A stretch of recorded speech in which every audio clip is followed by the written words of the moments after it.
All right, let's dive right into this. Welcome to this explainer.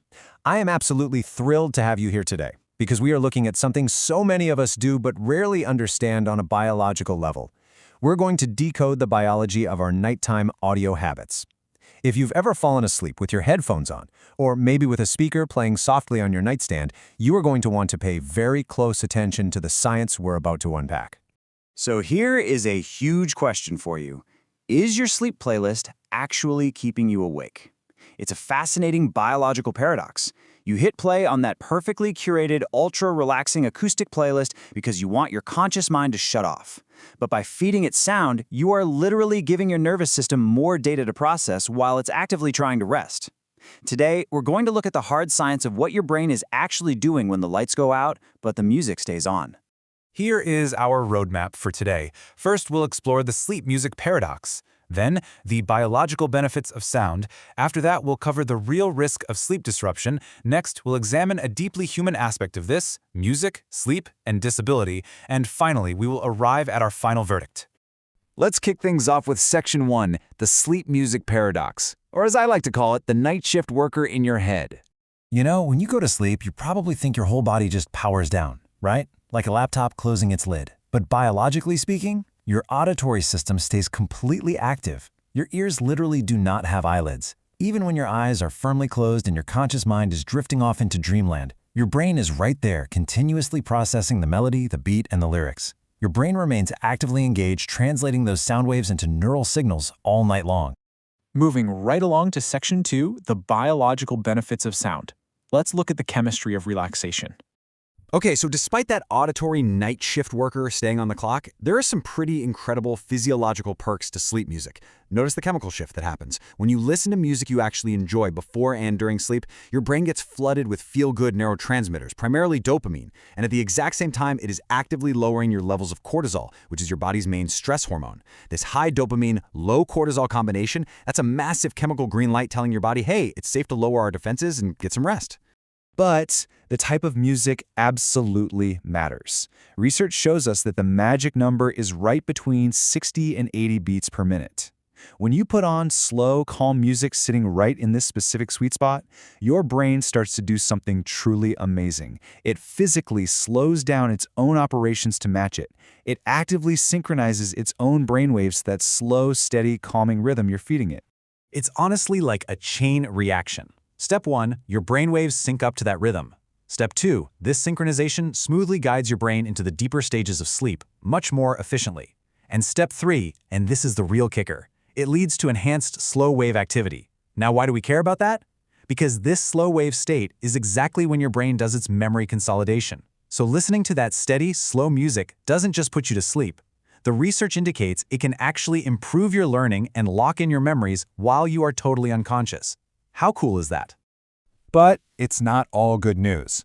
Let's get into Section 3, the risk of sleep disruption.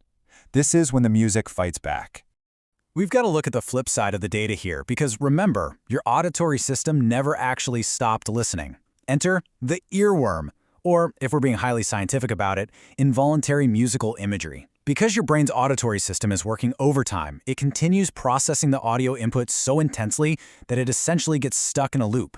You wake up and boom, the song is just blaring in your head. It's relentless. This happens because your brain never got the chance to stop processing that melody. It's a biological hyperfocus happening exactly when you're supposed to be resting. And all that constant stimulation leads directly to a much darker consequence: micro-awakenings. Studies show that constant audio can prevent the brain from fully resting, causing you to briefly wake up over and over and over again throughout the night. You probably won't even remember these mini wake-up calls the next morning, but they result in much lighter, fragmented, and way less restorative sleep. So yeah, your ultimate chill playlist might secretly be robbing you of the deep rest you actually need to function. Let's transition over to Section 4, music, sleep, and disability. This is where universal biology meets an amplified human experience. I want to take a moment to explore how these exact same biological rules apply to individuals with disabilities, but often with way more emotional weight. For a lot of disabled folks, the experience of listening to music during sleep isn't just a habit, it's a vital tool. Whether dealing with physical limitations, chronic stress, or even isolation, music transforms into something profound. It becomes this deeply felt source of comfort and emotional support. It's a way to quiet the mind, ease loneliness in the middle of the night, and just cope with the day. Because of this, the emotional bond of the music is incredibly strong, which means the brain responds very powerfully to it during rest. Because of these amplified effects, some disabled people actively use music as a therapeutic tool, essentially mapping their emotional intentions right onto biological actions. Need to calm anxiety? The music relaxes the nervous system. Trying to improve your mood? It actively influences those emotional centers in the brain. Want to focus? The audio affects your brainwaves. And incredibly, to reduce pain perception, the music is utilized to actually alter the physical experience. It perfectly bridges the gap between a much-needed emotional coping strategy and a real, tangible biological function. But the crucial point to remember here is that the underlying biology remains exactly the same. Having a disability doesn't change the fact that the auditory system is still pulling that night shift. The sleeping brain processes the sound just like we've been talking about, no matter who you are. It's simply that the personal experience and that deep emotional connection really turns up the volume on how powerful those biological effects feel. All right, bringing it all home with Section 5, the final verdict. Let's balance the scales of sound. So, we've seen the awesome dopamine highs, and we've seen the exhausting micro-awakening lows. How do we balance it out? Ultimately, the research points us here. Your sleep quality can improve or worsen, and it really boils down to three major factors. First, the specific sounds. Remember that 60 to 80 beats per minute sweet spot for synchronization? Second, your own biological sensitivity to having sound playing all night long. And third, your emotional connection to what you're listening to, which can massively amplify the calming effects. It is absolutely a highly personalized biological balancing act. So, as we wrap up this explainer, I've got one final thought to leave you with before you set your sleep timer tonight. Knowing that your brain's night shift worker never truly clocks out, what is your brain actually going to be listening to tonight? Are you syncing up for deep memory consolidation, or are you accidentally inviting a bunch of micro-awakenings? The biology is literally in your headphones. Thank you so much for hanging out and exploring this fascinating science with me today. Keep asking those great questions, and I'll catch you in the next one. What happens to your brain when you listen to music while sleeping? Listening to music while sleeping can improve sleep quality by reducing cortisol, stress hormone, and encouraging relaxation.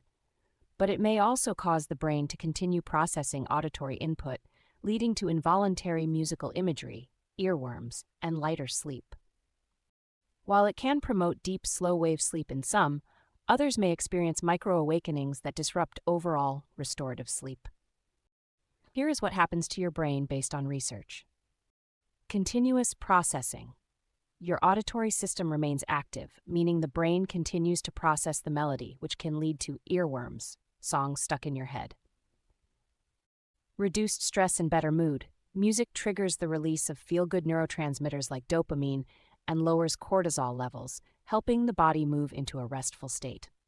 Brainwave synchronization. Slow, calm music, 60 to 80 beats per minute, can help synchronize brainwaves with the rhythm, encouraging the transition into deeper sleep stages. Memory consolidation support.